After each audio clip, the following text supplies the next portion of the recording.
watching this, you will find out that Vacheron Constantin has just created what is now the world's most complicated wristwatch with 41 complications, and it is spectacular. You know what? I don't even know the name of this watch. What is the name of the watch? Solaria. Solaria. Now, the first thing that I want to discuss is I love the design of the watch. So guys, check this out. We'll put this on B-roll for you so you'll be able to see close-ups.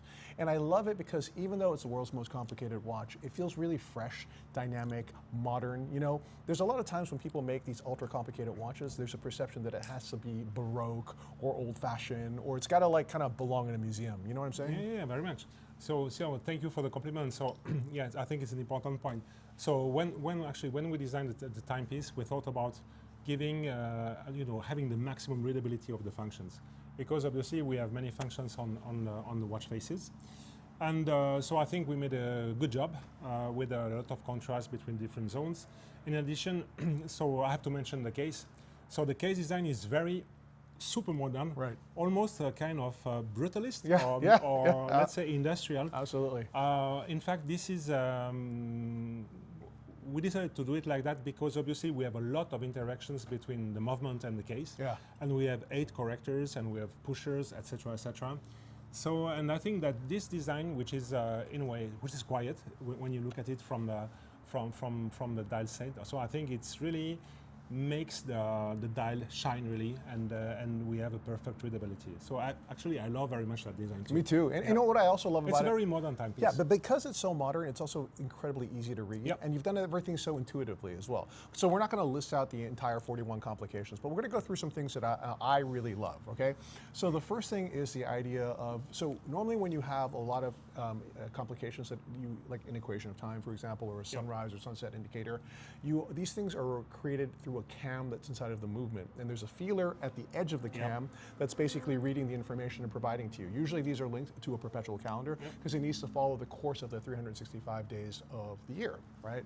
But what's really interesting here is you have 5 different indications that are all integrated into one double-sided cam. Yeah, and we're going to show you a picture of that double-sided cam now as well. So correct me if I'm wrong, or I may need your help. You've got equation of time, you've got sunrise, you've got sunset, you've got the duration of the day, and you've got the declination of the Earth. Of the sun, yes. Okay, so let's talk about declination of the sun also, which as the Earth orbits around the sun, right, the angle where it's facing the sun changes. Is that very it? much. Right. And so you actually have an indication for this. Now what's really cool is, and we were talking about how easy it is to read this watch. If you look at 6 o'clock on the first side of the watch, you actually see 3 of the astrological complications integrated into the subdial at 6 o'clock. And you have such an easy reading for the angle of declination, right? It's just a little sun. Well, actually you have the Earth, that's rendered in this beautiful sort of like miniature engraving, and then you've got a little sun at 3 o'clock, and then in between it is the angle, and there's a hand that just tells you what that angle is, and you're like, oh, okay. That's, even for a dummy like me, I'm like, dude, that's easy to read. Looking at the declination of sun, the sun that we have in the center at 6 o'clock is rotating as well. Oh, no way. That's so cool. You have the sunrise, sunset, and you have the height of the sun as well. And that's actually told on 3 panes of sapphire crystal, 3 discs of sapphire crystal, which are between 0.18 and 0.21 in terms of thickness. Exactly. So there's underlying this ease of readability, because you look at the sun on the left and you just see when it's rising, and you look at the sun on the right and you just see when it's setting, then you see the sun at the top of the watch and it tells you the height of the sun, right? It's just so intuitive to read, and it's so fun to read. I agree with you. I agree with you. And what do you think about this new complication, which is the temporal tracking of celestial objects? This is to me the big news for this watch, because I absolutely love it, and it's so intelligent. So on the back of a watch, you have a sky chart, and so a sky chart is basically what the sky looks like at night, or actually not even at night. If you could see the skies during the day, that's what it would look like as well. And there's an ellipse there that tells you what you'd see from your view of the sky, and this one is synchronized to our view from Geneva, correct? Yep, right. So basically, this watch has an incredible split-seconds chronograph with an all-new isolator mechanism, but I'm not talking about just the chronograph mechanism for precision reading, but this will allow you to tell how many hours before a celestial object will appear in the middle of the sky. Yeah, the one that you choose. The one that you choose. What you do is you start the chronograph and the hands are together. You split the hands when you're in the absolute middle of the elliptical sky, right? And there's a little green hash mark for you to know where to do this. So the split hand will deploy, the chronograph hand will continue to run, and when you reach that object, say a certain star, for example, you stop it, and in the center of the chronograph, you will have the reading of how many hours before that object. You have to wait. How many hours you have to wait before it appears in the middle of the sky, and that is such a brilliant use of split-second chronograph and a sky chart together. Yeah. Tell me how you guys came up with that idea. Well, actually, I have to thank my dear colleague Jean-Marie, who is the the brain behind the Solaria. So he really wanted to. How can I combine a split-second chronograph with some astronomical complications? So this is how we decided to create that complication. So I love it as well very much because I think it's pretty rare these days that you have a brand new complication which is really, allow me to say that, useful. Right? Right, absolutely, and so, romantic also. And romantic, yeah. and I love the idea of combining two complications to create a third one. Yeah. Absolutely love that. Let's talk about two other things. Let's talk about the minute repeater that you have here. So it's a West miniature chime minute repeater, which means for the quarters you have a specific 4-part melody that is first one way, then reversed in between the different quarters.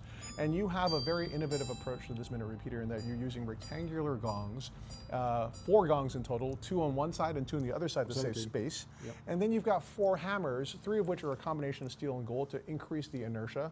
Right? Yes. And then one that's in steel because the inertia was enough for that as well. Absolutely. Very cool. And they're timed in such a way that they just strike and are removed from the gongs so that they create the maximum amount of kinetic energy to make the gongs vibrate. So that's super cool. And it's also, you can switch between Westminster chime mode or just hours as well. Hours mode, yes, exactly. And then you have a really cool tourbillon underlying this watch as well. And this tourbillon is a high frequency or fast beating tourbillon. It's 4 hertz, it's 28,800 vibrations per hour. Most tourbillons are between 18,000 and 21.6, so that's actually really cool. And then it has a really cool balance wheel, which is a lightweight but high inertia balance using a combination of gold and silicon. Exactly, which is silicon arms and gold at the extremities. Right, exactly, so that you have inertia at the exterior, but the whole thing is very lightweight. And so it's light and it's saving energy. That's phenomenal, right? So there's a chronograph and a split seconds chronograph with an all-new isolator mechanism. I don't know enough about this yet, but when I find out more, I'm going to report to you guys also. And then what else do we need to talk about? Oh yeah, this is really interesting too. It's a plug-and-play system, right? So talk to us about that, Christian.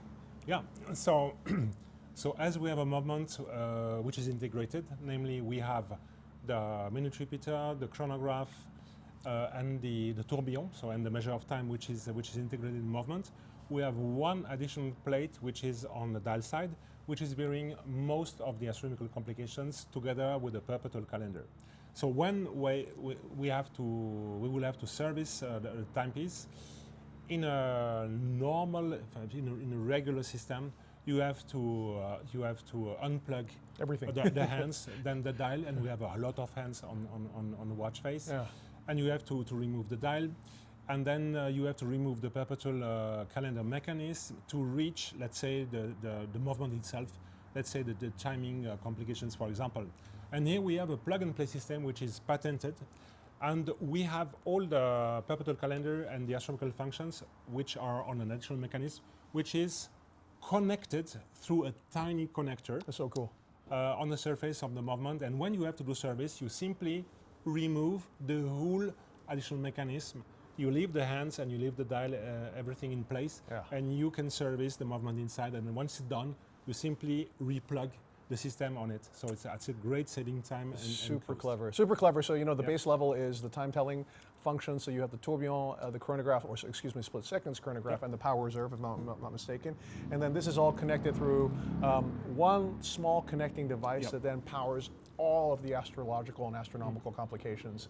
I have to say it's really cool. What else can we tell you about the watch? It's got a world timer, which is really cool as well. Which is patented. We no longer use springs, but we rather have differential systems. Also to save place. Yes. And it's possible to do to change the time zone at any time of the day or the night. Absolutely. We don't have to, not to do it between 11:30 p.m. and 1 a.m., for example. And of course, on the dial side, we also have civil time plus a traditional Gregorian calendar as well. Yeah. Marioscope.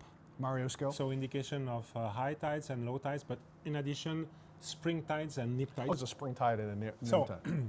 These are the moments in the year in which the tides are the higher or the lower. And this is due to the alignment between the sun, the moon, and the earth. And so the attraction of the moon and the sun making the tides bigger. So this was to be equivalent of like the solstice, but for tide. Is it? It's when related the to most the extreme. solstice, yeah. Yeah. Okay. Yeah. Well, So- that's really cool. And so this is the other thing too, which I think is really important to understand. The byword for this year at Watches and Wonders is complication, right? Everyone is focused on complicated watches, and I think the reason for that is it's because that in a world that is kind of up and down with economics highs and lows, there is a segment of the population that is still deeply connected to high complications. And that is relatively intact from all those sort of variations that happen. Now, of course, everyone wants to be in complications, and some brands even have extraordinary patrimonies in complication. But I would say that Vacheron has, over the last decade, pushed it the hardest, consistently, and with the most desire to achieve something really great. I mean, I think this is really expressed by the Berkeley complication that we saw, but now certainly by this extraordinary watch whose name I immediately forgot. I'm so sorry. Solaria. Solaria. And I have to congratulate you on this watch, Christian. Is there any last thing that we want to tell people, or is that pretty much it? Yeah, maybe we can say that Solaria is part of Les Cabinotiers. So this is the department of Vacheron Constantin which is taking care exclusively of unique pieces. So bespoke mode, or another mode in which we develop unique pieces for obviously one single client across the world. And so the real name, the full name of this timepiece is Les Cabinotiers Solaria Ultra Grand Complication La Première, the first, yes. because it will be the unique one in this combination of white gold and dark dial. Right. And so we plan to do other Solarias, but they will be different, Well, different materials, different possibly city? different design Different as well. city as well? As well, yes, exactly. And, but always with the same movement, and we can adjust the movement to other. So if you are interested in a Solaria complication, you could actually say, I would like this, but in a different material. Yeah. Could I choose maybe different lugs as well? Sure, you can. Fantastic, Definitely. incredible. Yeah. Well, this is the man to come see about that. Do we have, Christian, I hate to be so vulgar, but can we divulge a little bit about the approximate price of such a watch? I regret not to be able to give that information. Forgive me for my crassness. Just, well, first of all, because this is for my colleagues of Les Cabinotiers, but yeah, so this is the result of 8 years of work. So Yes. it's quite a phenomenal timepiece. Well, I want to congratulate you. I'm sure it's worth every penny. I am as well. I want to congratulate you, Jean-Marie, and everyone at Vacheron Constantin. A special shout out to Laurent Pervez, the CEO of Vacheron Constantin, who continues to push this brand from height to height. So bravo, Laurent, bravo, Vacheron, bravo, Jean-Marie, and bravo to you, my friend. Thank you so Peace. much, Wayne.